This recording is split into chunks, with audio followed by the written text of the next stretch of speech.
This is an ADC warning. The crimes you're about to see are true. Only the names were changed to protect the ignorant.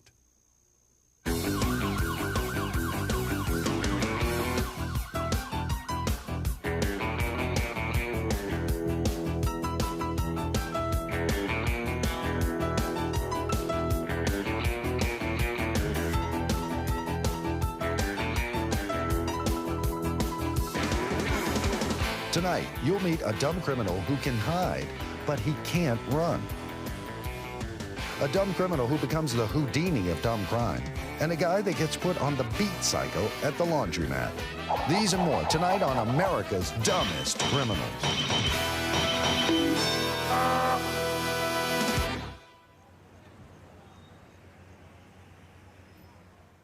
Welcome to America's Dumbest Criminals. I'm Daniel Butler. We visited many of America's greatest cities in our mobile crime unit, seeking the smallest minds in crime. And you're about to meet the ones who didn't get away, as we open the files on America's Dumbest Criminals. Now, Clark Paris of Las Vegas tells how small minds can get into big trouble in over the speed limit. I'd stopped a car for speeding in the school zone, which is a hefty fine here. And the person starts arguing with me. I wasn't speeding. I said, well, I'm not going to argue with you. Give me your stuff, and I'm going to write the ticket. No, I wasn't speeding. You have someone else. And I explained, there's no one else on the road. It's you. So it kind of got into this argument. And then my dispatcher comes on the radio and says, are you clear 411, meaning this vehicle's a stolen vehicle. I had a felony vehicle, and out comes a gun. I said, freeze! Whoa, whoa, whoa, whoa, whoa. Put them hands up! All right, I was speeding, whatever you say, man. Then the person's like, okay, I was speeding. Whatever you say, I was speeding. But it's just kind of funny because they actually thought I pulled my gun because they were arguing over the speeding and because they didn't understand the radio traffic that it was a stolen car.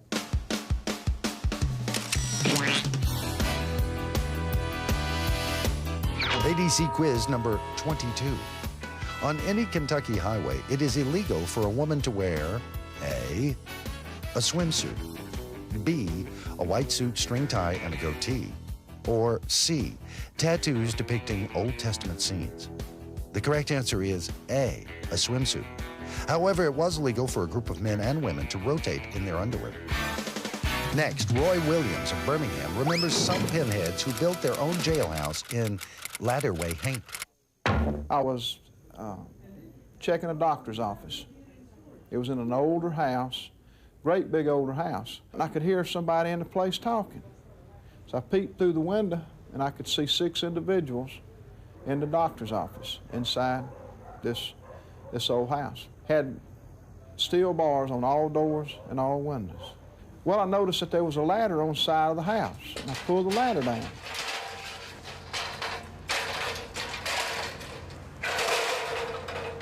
What had happened, the burglars had crawled on top of the house, knocked a hole in it, dropped down inside. They left their ladder on the outside. They had no way to get out. They dropped down like into a fishbowl and couldn't get back out. And that was funny, too. Now, that's a dumb criminal for you. We've shown you a lot of dumb criminals on actual surveillance cam video. But tonight, we'd like to honor one of the victims of dumb crime, Herman, the Robo deer. Here, Herman, the Robo deer, is placed by Fish and Wildlife officers right in the line of fire once again. On the front lines against bubbas with guns and trucks.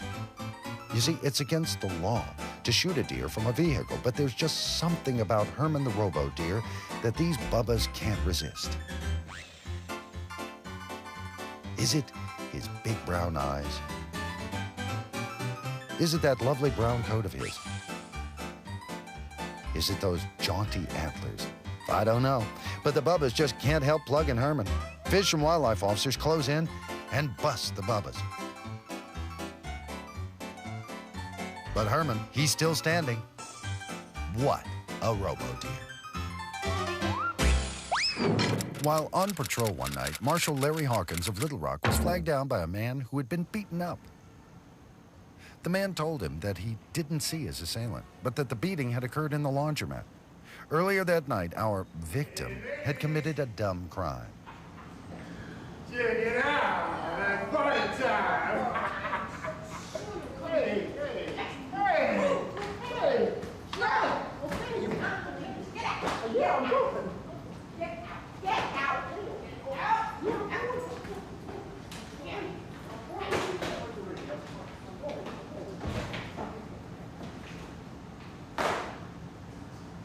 The ladies would have nothing of this flasher's game, and they did beat the hell out of him.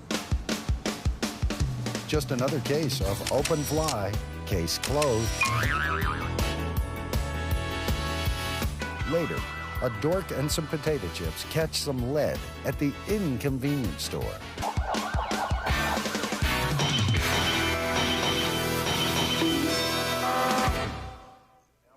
You know, steering the mobile crime unit through the forest of the Smoky Mountains, we thought Knoxville, Tennessee just might be the place where dumb criminals were hard to find.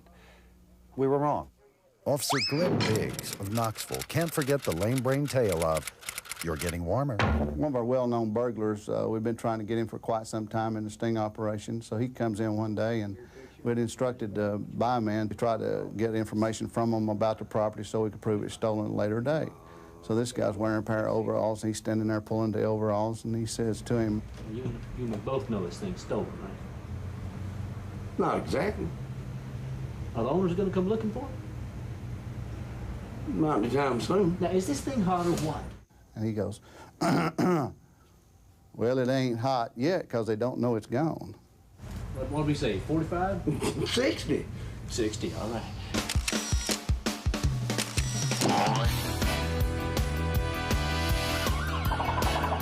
In Tennessee, it used to be against the law for women to drive cars without warning other motorists, especially if two women were driving the same car.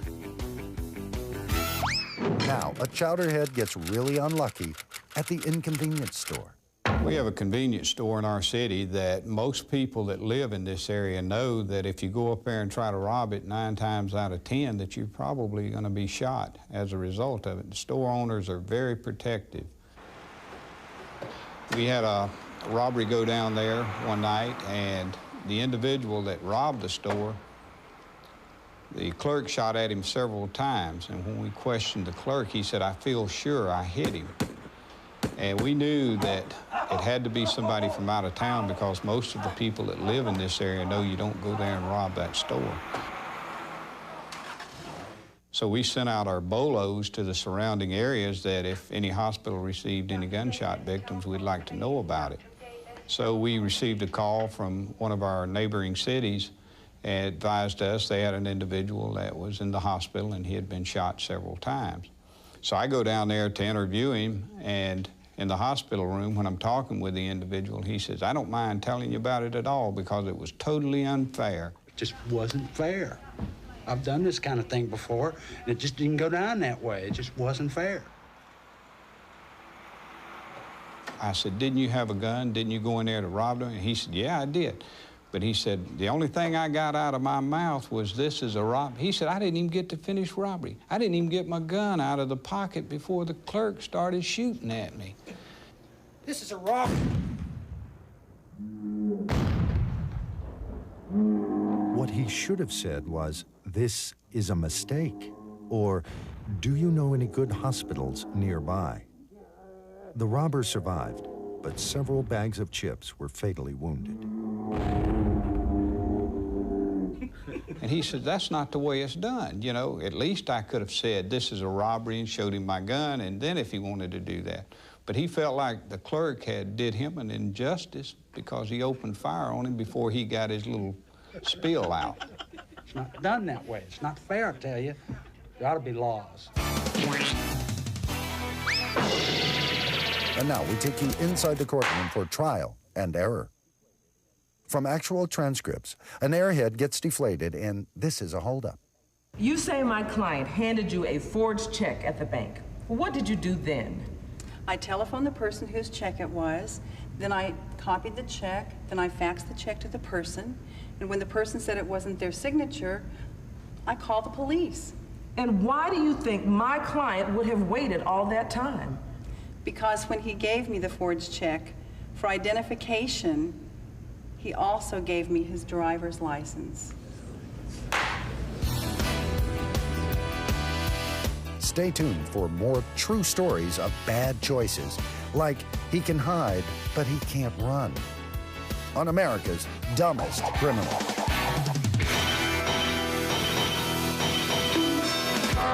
Detective Anthony Lewis arrives at the bank in time for an unexpected transaction. I got paid the day before, but I hadn't cashed my check. So I decided to go to the bank before I came to the police department and cash my check. I parked my car, and as I'm walking into the bank employees hollered at me, "Tony, grab this guy. He's walking across the parking lot." I ran up behind the guy. I grabbed him. I said, "I'm a police officer. They want you back in the bank." I just thought he had been creating a disturbance, or maybe he had tried to pass a bad check. At that time, the tones went off on my radio, advising me they just hit a bank robbery. They grabbed the guy, threw him up against the wall, told him he was under arrest. Finally, I was able to tell him that I had him in custody. This had to be the fastest bank robbery apprehension in history. Let's see it one more time.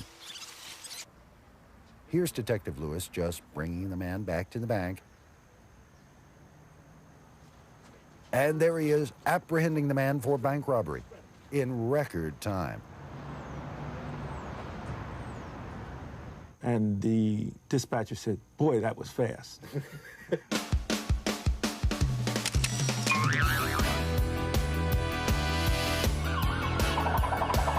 In Illinois, it used to be against the law for a conductor to take up tickets without wearing his hat. A bareheaded conductor would drive the women wild. Now, an undercover officer shows some loudmouthed criminals how to button it. I was working undercover with an officer. This guy flags us down, we pull over. He said, "How about some crack and a couple girls?" And we said, "Fine."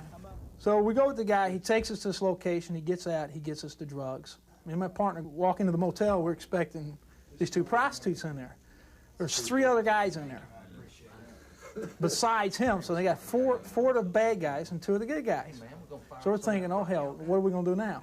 So while we're trying to devise a plan, one of them says, "Well, let's hit that rock you got." And I said, "No, I want to save it because when I run out of this, I want to get some more." Well, the other 3 guys, when they hear that, said, "We got everything you need." All 3 of them started pulling out crack cocaine, showing what they had and trying to get our business. So where we had no case on them, now we got a case on all 4 of them. And when we identified ourselves as police officers, they didn't know whether to run, jump out of the window or what. Well, we didn't have our radio on, so I sensed they was fixing to jump out. So at that time, I grabbed my button, and I pulled it back, and I started telling the perimeter guys, which we didn't have anybody there with us, just hold the perimeter. We got everything in here secure. The guys got the drugs. They're not destroying them. They put them out in front of us. Said, "Hold your position until I get the place secure." Well, we didn't even have enough handcuffs for all 4 of them. So my partner backed out, was able to get communications to get us some back up there. And then when they showed up, of course, you can imagine how these guys felt. And basically, he just asked me, what was that button all about? He said, "You guys are really coming up with some neat stuff nowadays."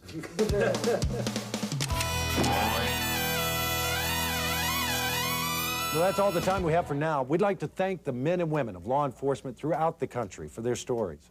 I'm Daniel Butler saying, don't be dumb. Don't break the law. We'll catch you next time on America's Dumbest Criminals.